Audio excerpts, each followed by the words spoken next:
Hi, everyone, and welcome to this podcast series in honor of International Women's Day. After the campaign that we shot last week, I really wanted to invite female founders to discuss all things starting a business, growing a business, and the crux of it. So today I have Sneha, the CEO and founder of Uncover Skincare, which needs no introductions because you would have either bought from it or seen it all over your Instagram. But I'll just let Sneha introduce herself. Hey everyone, and thanks Roshleen. It is such a pleasure to be here. I'm such a big fan of Roshleen as a person and Hekaya. I'm Sneha. I'm one of the co-founders of Uncover. We're a team of three. I have always been in finance, and I know we're going to get into that a little bit later. But a couple years ago, I decided that I wanted to do something a little bit more purpose-driven. And so I quit my job and joined an incubator program called Antler. And that's where I met Jade and Catherine, and super passionate about Uncover, what we're building, female founders, businesses that are for women, by women, invested in by women. So I'm excited to be here. Amazing. No, thank you so much. I think I wanted to do something like this for some time. Sneha and I only connected last year, but obviously been aware of each other because I think we launched around the same time. No, so it's really nice to have you on the podcast. Absolutely. So I think I just wanted to delve into your career prior to launching Uncover and whether starting a business and specifically a skincare business was something you always wanted to do. Yeah. So like I said earlier, I was in finance, fresh out of university. I took a job at a bank. I was working. What did you study at uni? Math and stats. So I was the math and stats geek. So nothing, close to skincare. And you grew up in Belgium. In Belgium, yes. I grew up in Belgium. And so I was sort of on this career with in banking. And about 11 years ago, I married my university sweetheart, if you want to call it, who is Kenyan. And that's what brought me to the continent. And I came here, I continued my career in finance. I worked across 10 different African markets directly with entrepreneurs. And, at some point I was advising entrepreneurs on how to scale their business. And, after about 8 or 9 years here, I said, hey, I really want to do this myself. But of course, entrepreneurship on the outside looks all sexy. I was like, yeah, let's do it. And so that's when I joined Antler. Which is an incubator program for anybody who wants to start a business. And we started brainstorming ideas. And honestly, skincare, women's wellness was not like the first thing that we were looking at. I was looking at educational technology, marketing technology businesses. And it was when Jade, my Nigerian co-founder, Catherine, my Korean co-founder, the three of us got together and somebody said, hey, what about building a women's wellness brand? For the continent. And suddenly in me, something sparked. And I realized it was because a couple years prior to this, I had such a big skin issue where my skin broke out in acne. I went to a dermatologist in Nairobi, and what they gave me burnt my entire face. Oh, wow. And so I lived with burns for about 9 months. It was one of the most traumatizing experiences in my life. And so for me... Like it literally just so I not only had acne, but I had burn marks all over my face. It was like an over-the-counter, 2 times the over-the-counter dosage of retinol. And the derm prescribed this for you? No, it was in a plastic bottle. One of the best dermatologists in Nairobi, no instructions. And I was in my late 20s, so you just slather it on, being like, this is going to fix me. And so for me, I would say Uncover is less, of course, I'm a finance person. I love business, but there's a very personal passion for me to build a brand that ensures no woman loses confidence over their skin, that promotes healthy and safe care, information. And then together with my co-founders, I think we all bring such unique angles. And so it just felt right. It felt like there was a personal passion as well as sort of the business skills I'd acquired over a decade coming together. And that's sort of why I embarked on That's Uncover. Amazing. And as a woman of color, obviously living in Kenya now, but Indian heritage, did you find, or rather have you found that skincare for us has been an afterthought? Because I mean, it is in makeup, but keen to hear what you think around skincare. Yeah, it's so interesting you say that, but absolutely. So whether it's me, of Indian heritage, my co-founder Jade, who's Nigerian, we always talk about how our shelves are filled with global distribution plays, Yeah. right? So these are big companies in Europe.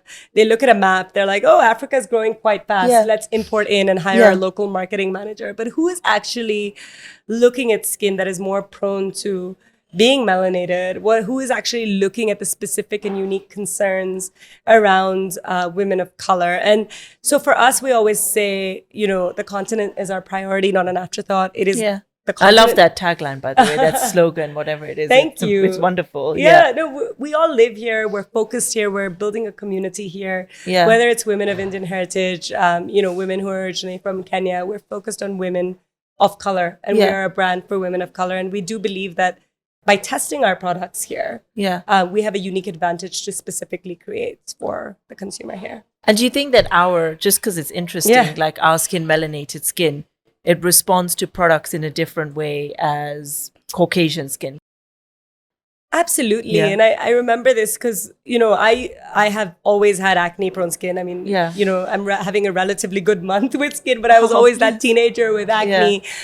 And I know from personal experience that when I got a dark spot, post-acne hyperpigmentation, it just took so much longer for it to go away. And nobody ever got this. They were like, here, just buy this vitamin C serum. And I was like, no, but I've tried it. It's not working. I also believe that, beyond the sort of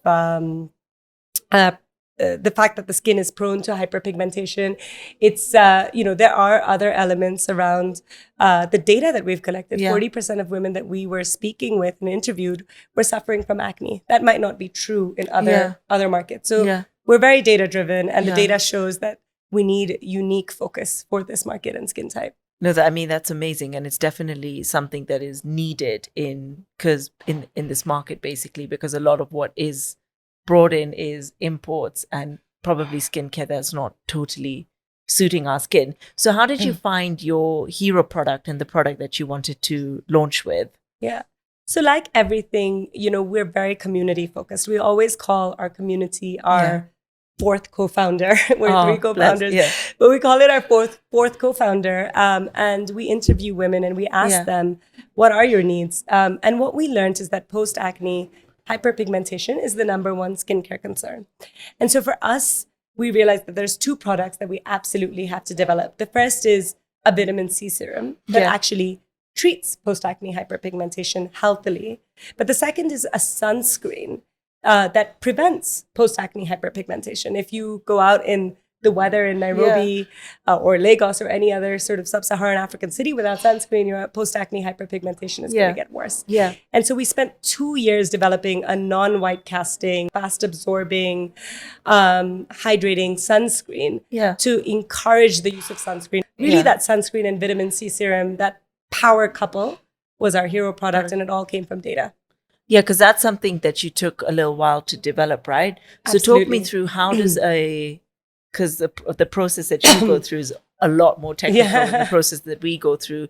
So how does that work how does it go from like kind of conception into reality?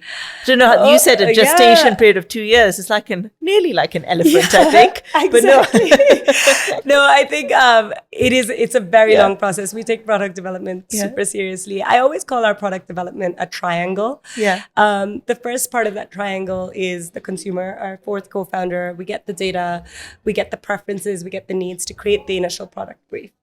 The second part is that we have two formula scientists. We have a Nigerian woman, Hillary, who is an incredible formula scientist with over a decade of experience, as well as, a woman of color from the US, who then take that product brief and suggest formulations. And they then pass that on to the factories in Korea. We produce in Korea.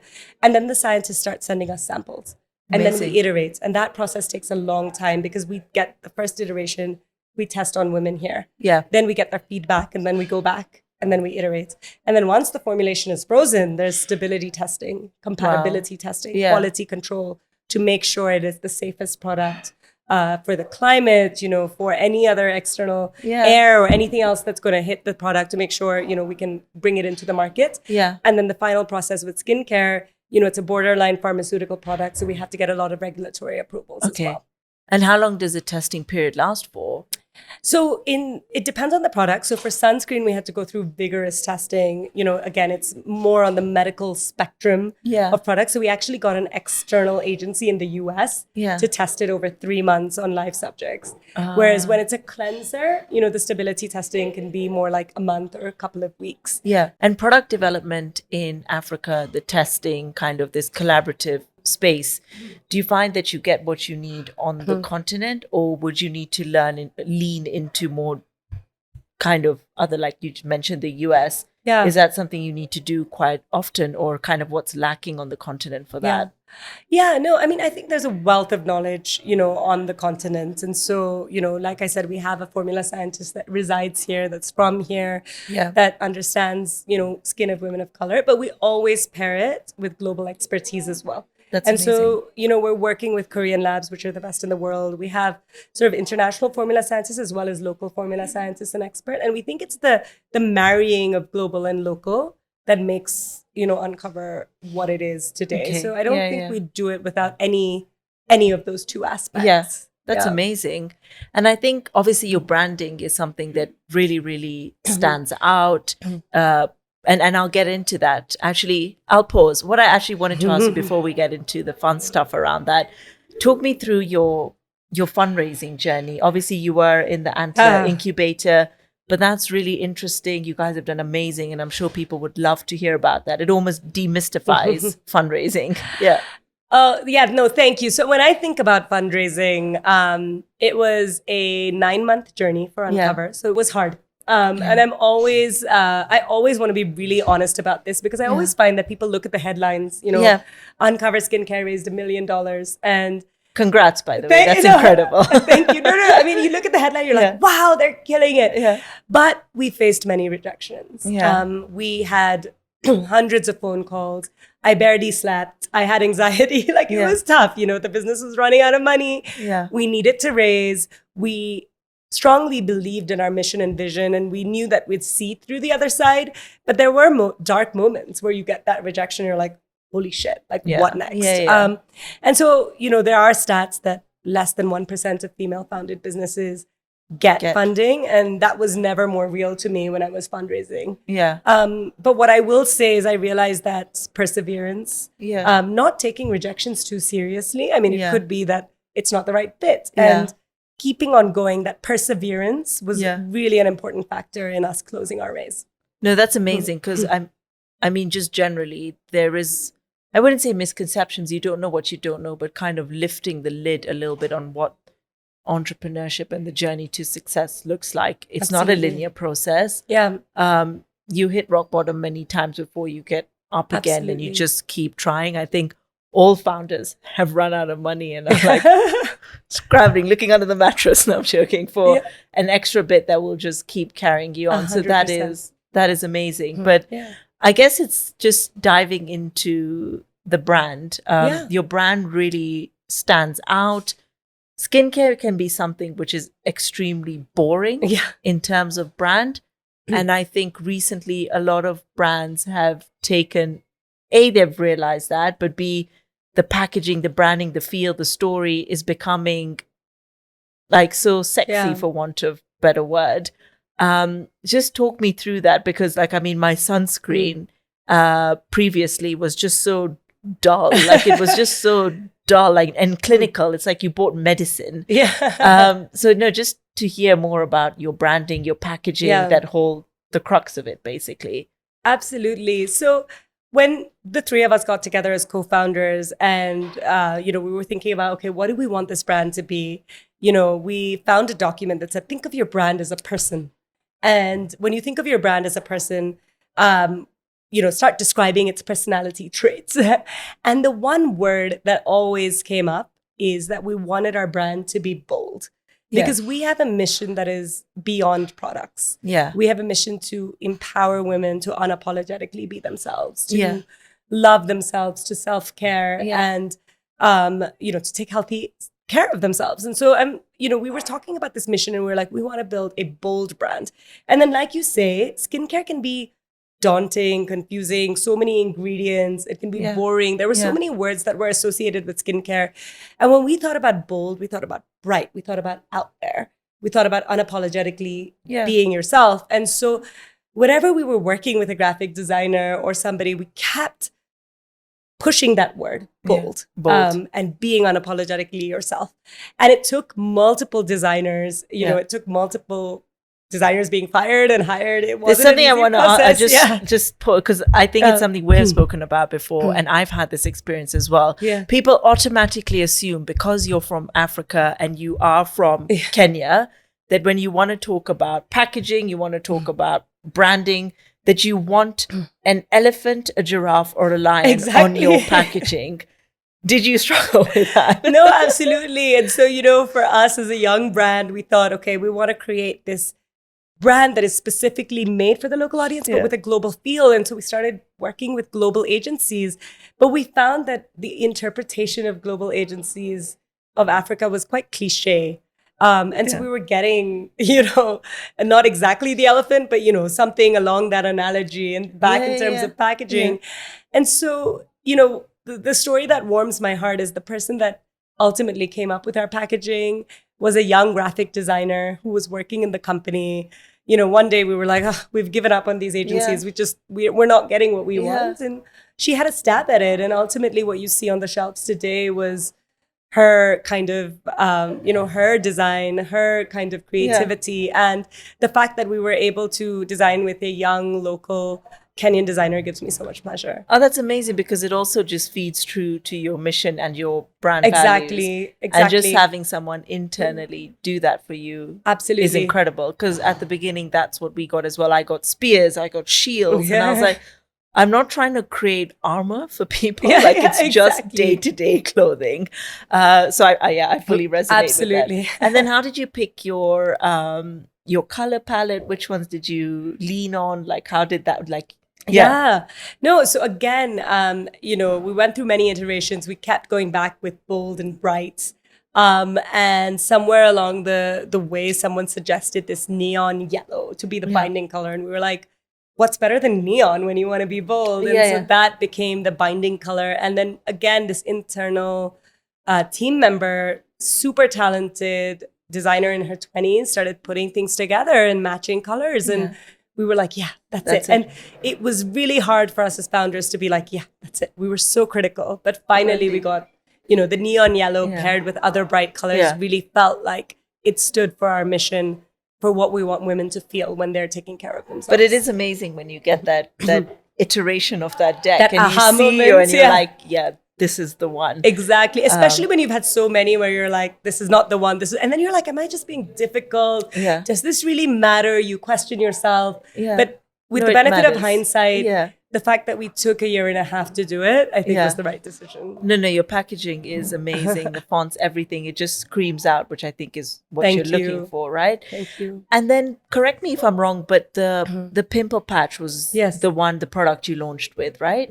So we actually launched with 3 variants of sheet masks. So vitamin C, green tea, forgive me, it was the sheet mask. Yeah. And then the pimple patch came next. Yeah. And then just recently, a couple months ago, we launched the full range, which is the cleanser, toner, moisturizer, serum, and sunscreen. So it was the sheet masks, which were the.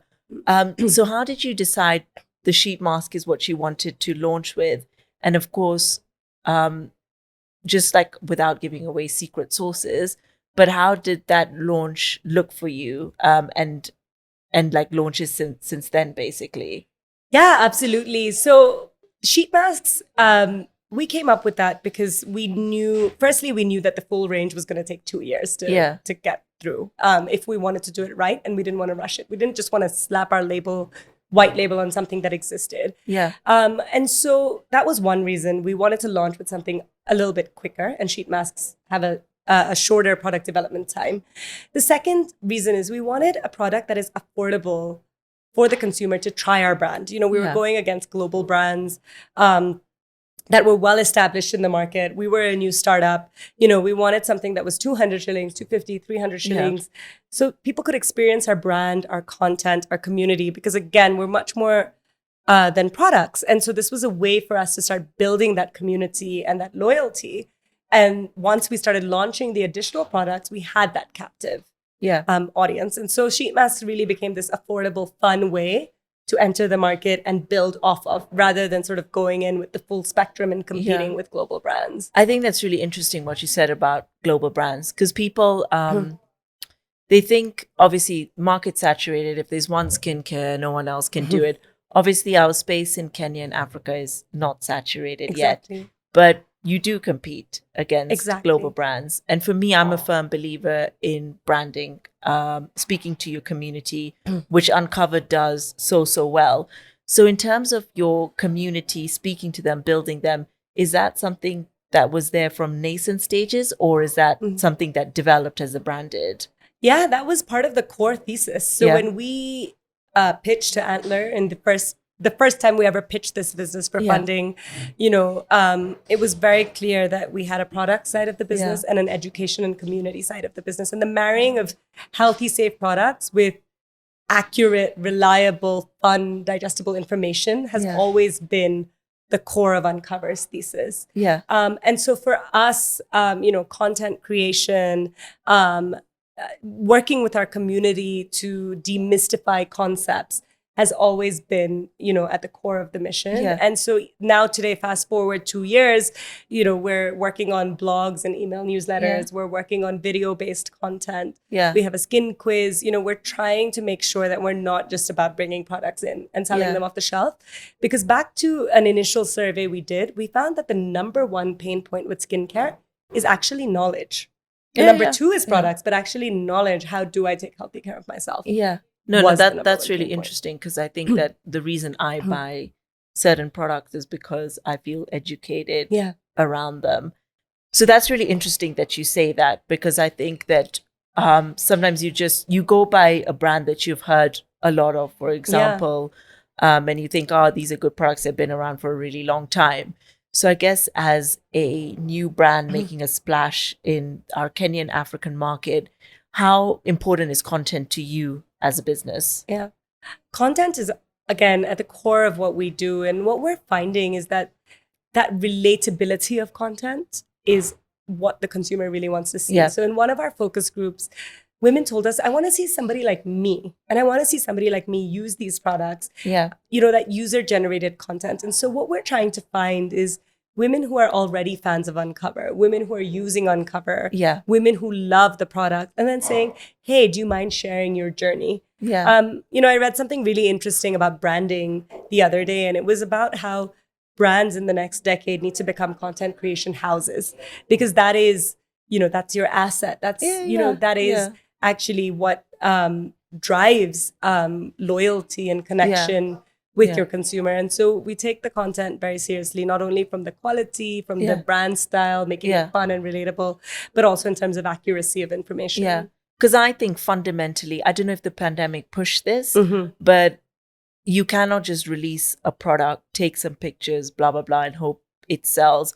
A brand, content creation is really important, and it should be baked into product and service brands. Absolutely. But also just speaking to your consumer in a relatable way, because we are hounded with content nowadays. Absolutely. And if you're not making it relatable, interesting, exciting for your consumer, they're just scrolling past or not resonating. So it's about providing that value, which is really important. And the other thing we're finding is that attention spans are so limited today. Right? And so you probably have, all of 5 seconds of somebody's flicking through Instagram for them to stop. And then when they stop, they'll probably watch your video for an average of 20 to 30 seconds. So we've also started working a lot with different mediums. So not only Instagram, but TikTok. Like, how do we get that short video that communicates what we want to say, that teaches, the concept that we want to teach, but in a short time frame. So that's been an interesting change as well as we look at younger audiences. Actually, you guys have done incredibly well on TikTok. Your viral video, you've had a couple of viral videos that have had over 1 million views. Thank you. Was that planned? Did it happen? Like, what was... No, that wasn't planned. I mean, obviously, we always said, oh my God, we want to go viral. But what we decided is that we wanted to focus on TikTok. So that was the first decision we made. And we decided that we were going to be consistent. And so our social media manager said, I'm just going to post every day for 60 days. And I'm going to learn and see what works. And what we found is for the first 15 days, it was fine. Nothing was really happening. The second 15 days, okay, we're seeing a bit more engagement. And then it was on like day 45 that boom, like one of the videos got 1 million views. We got 50,000, extra followers. And that is TikTok, right? Like it's just, it can happen overnight. Yeah. And what we realized, it's about consistency of posting, learning from the kind of content you're posting, and just sticking to your guns, because it may seem like on day 18, hey, nothing's happening, I'm just posting. Yeah. But that consistency was really what drove the followership on TikTok. No, that's amazing, because you guys grew a lot on TikTok. And what type of content is it that people like to see? But does it differ between TikTok and IG? Yeah, so I think it definitely differs. Yeah. And of course, there's an overlap in content, and we use the content from one on the other. But with TikTok, we're finding it's much more about the trending sounds. Yeah. For example, it's a lot more of the fun content. We did a few kind of funny, sarcastic pieces that did quite well. Yeah. Whereas on Instagram, we're finding that we can still do the 30-second, get ready with me. Like, here's my skincare routine. On TikTok, we were finding like 10 seconds, 15 seconds sarcasm was resonating more with the consumer. That's just from our experience. I can't say that as a generalization. Yeah. But yeah, I mean, that's, and we continue to test and see what works best. I personally love a get ready with me, day in my life, what I eat in a day, before and after makeup, and skincare routines. It's just, I don't know what it is about it, but I just, I love it's quite to therapeutic watch it. to watch. Yeah. And then just one thing about TikTok, and these are just musings. Yeah. Obviously, the nature of business, the way business is done has just changed, especially as we've grown online. And then these content creation mediums are very important to resonate with your audience. So TikTok obviously is a little bit, Instagram's a little bit more curated now. Instagram, there's a lot on Instagram that's a little bit maybe facetious. I don't know. Yeah.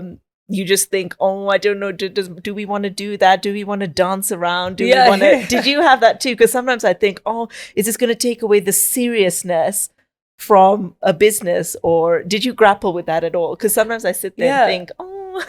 Yeah, no, absolutely. Like, so we always were like, what is Uncover's brand voice? What is Uncover's brand style? We spent a lot of time thinking about that. And personally, myself, and I think I can speak on behalf of my co-founders as well. We're not naturally camera people. So I think it was like, okay, what is the strategy here?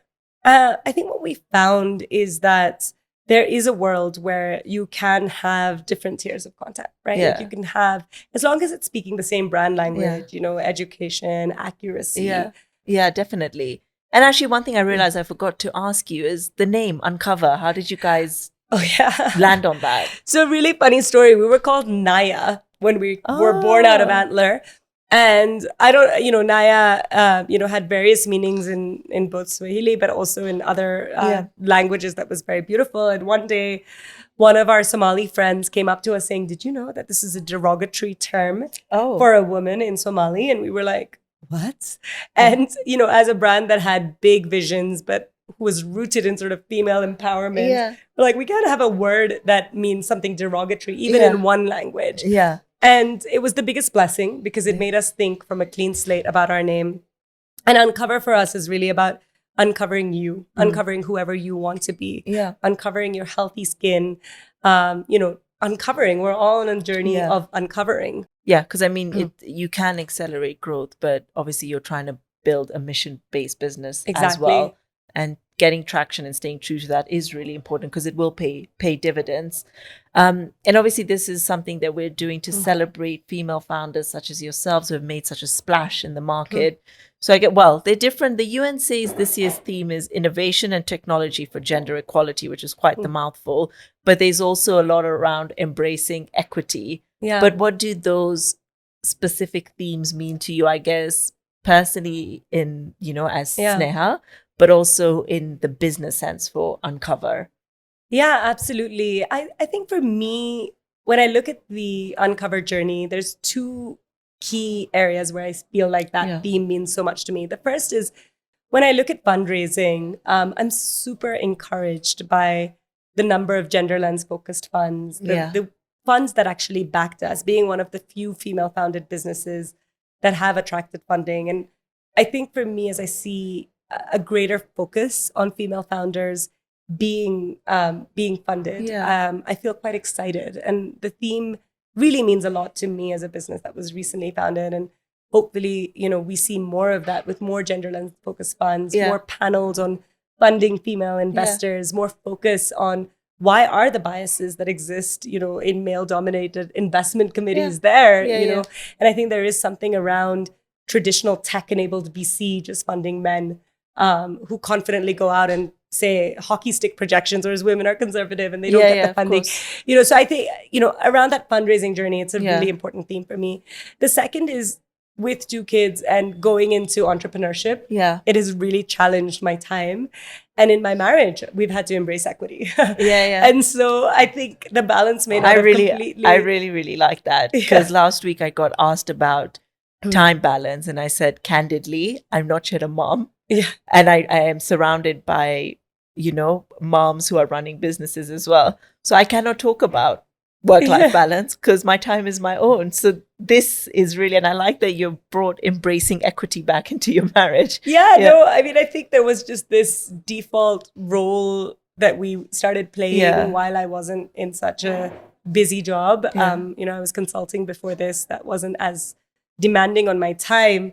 But the fact that, I'm in this role has meant that me and my husband have to have difficult conversations around who does what, the division of labor, raising our children, managing our household. And I think it's brought out a beauty, in terms of equity in our roles. Through hard conversations, but we got there. Well, marriage at its core is a partnership. So that's really amazing. And then obviously for next generation, boys and girls collectively, it's great to see both your parents working and striving towards something. Absolutely. I think it just bakes a lot into kids. But no, that's not what we're here to discuss. So just kind of your perceptions of the industry. How do you believe the skincare industry is changing, especially in Africa, but also e-com? We're both e-com founders. So just, I'd love to hear what you think about it. Yeah, absolutely. I mean, I think for me, one of the key themes that I love talking about with skincare, because even with my Indian heritage, but also the women that we've talked to in our community here, is that skincare, the industry in the past was very much about perfection. It was very much about, having no scars. There's a lot of colorism. So the perception of fairness being beautiful, and so that beauty standard that was set by TV commercials, by billboards, by older generational beliefs was what dominated the industry. And I think we're entering this new age where women are focused on wellness and health and natural skin over perfect skin. They're focused on safety over quick fixes. And so I think it's a really exciting time for the industry. I mean, there's still a lot to do. It's not like we've wiped out some of these old beliefs, but I'm quite excited for the skincare industry. I also think we're seeing an emergence of brands that are focused on the local market, which I think is exciting. I don't think we could have said the same a decade ago or even 2 decades ago. And across, even in fashion, even in skincare, in makeup, brands that are truly building communities and speaking to the local consumer. And I think when it comes to e-commerce, I love the theme that Hekaya has chosen for International Women's Day, but I really do believe that, we've seen a huge, penetration in digital, whether it's M-Pesa or the usage of e-commerce in Kenya. It's still lower than global averages, but even with Uncover, we're seeing so many more of our products bought either through our own e-commerce or third-party e-commerce. And I think that's really exciting because e-commerce is scalable. E-commerce has so many more advantages, for businesses. No, that's incredible. I mean, I completely agree with that. But I also think just different facets that the online space has allowed to bring into the industry. Like, for example, doing what we're doing here, podcasting, doing campaigns. I think being, even aside from just the website, which, is there and is the bread and butter, but just having these mediums such as Instagram, TikTok, where your brand voice can speak through, I think is very, very important. No, we always talk about ourselves as a digital first, data-driven brand. And what do those things mean? It means that we're using digital tools to spread our message. And I don't think we would have been able to do the same thing we did without Instagram, without TikTok, without email marketing, content creation. So these digital tools that we have today are really key to sort of what we call challenger brands. Yeah. No, it's amazing because it's A, barrier to entry is lower. Yes. But B, it's allowed for a lot of creativity. Instagram is still fairly new. TikTok is even newer. Absolutely. And to be able to spur that creativity, for me, it's just amazing. So I think one thing, like moving on from that, was I always like to maybe bring a little bit of humor into it, but also just maybe you can share with us like skin myths, like skin busters, but also just any like entertaining maybe requests or funny skin theories that you guys get through your page. Yeah, absolutely. So skin myths, I've learned so much about skincare through our formula scientists, through the experts we work with. And, you know, as somebody who always had acne, somebody who always struggled with acne prone skin, I always thought using a moisturizer was going to make my skin more oily. Yeah. And I was constantly drying my skin out, you know, with salicylic acid or with other things. And I've never used a moisturizer. And what I have learned is that actually, when you don't put moisturizer, your skin is dry and your skin produces excess oil to compensate, and that creates more acne. Yeah. So hydrated skin means less acne-prone skin. Okay. And that was a myth that I didn't really have. That's really interesting. Yeah. And moving from London to Nairobi, I just didn't really wear sunscreen. In London, the sun comes out like 4 days a year. And I was like, but I've learned that come rain or shine, UV rays still come through. So the myth that I didn't need sunscreen in London was not true. But secondly, you know, the usage of sunscreen, how important it is for hyperpigmentation, like we've talked about.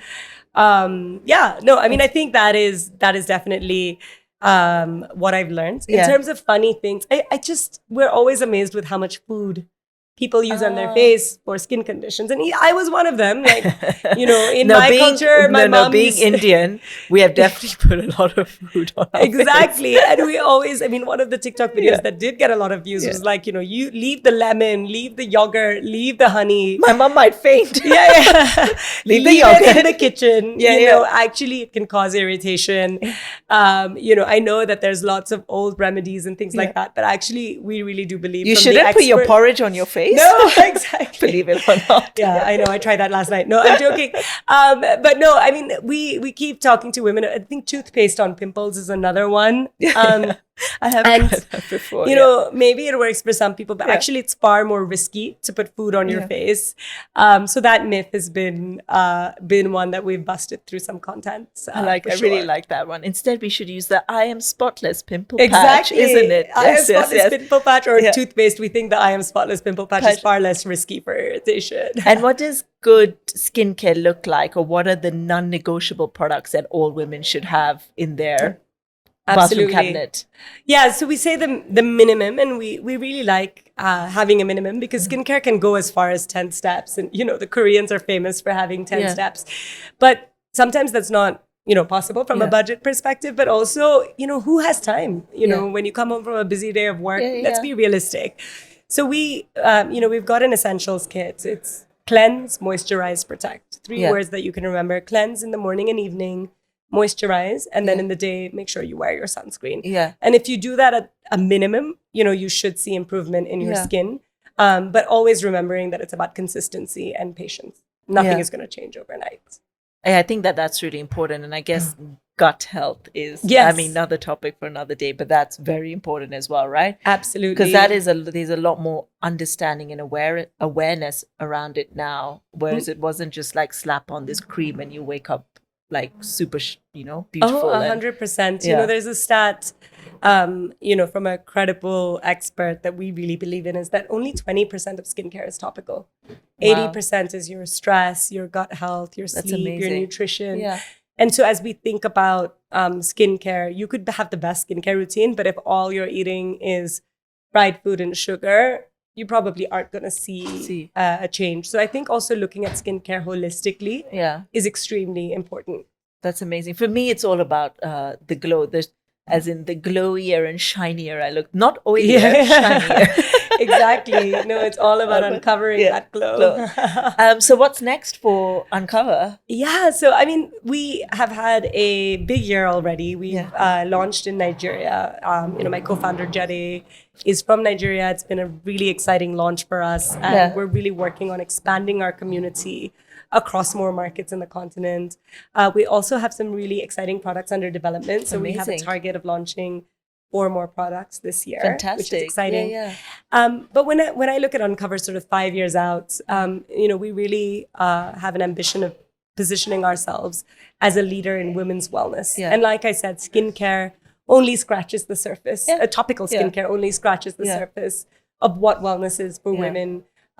It's only part of the pie. And so we really hope to provide more and more solutions that are holistic across wellness. That's amazing. No, absolutely incredible. But no, thank you so much we could talk for a much longer time. Absolutely. But it's just really great to have you on here and discuss your amazing entrepreneurship journey to date.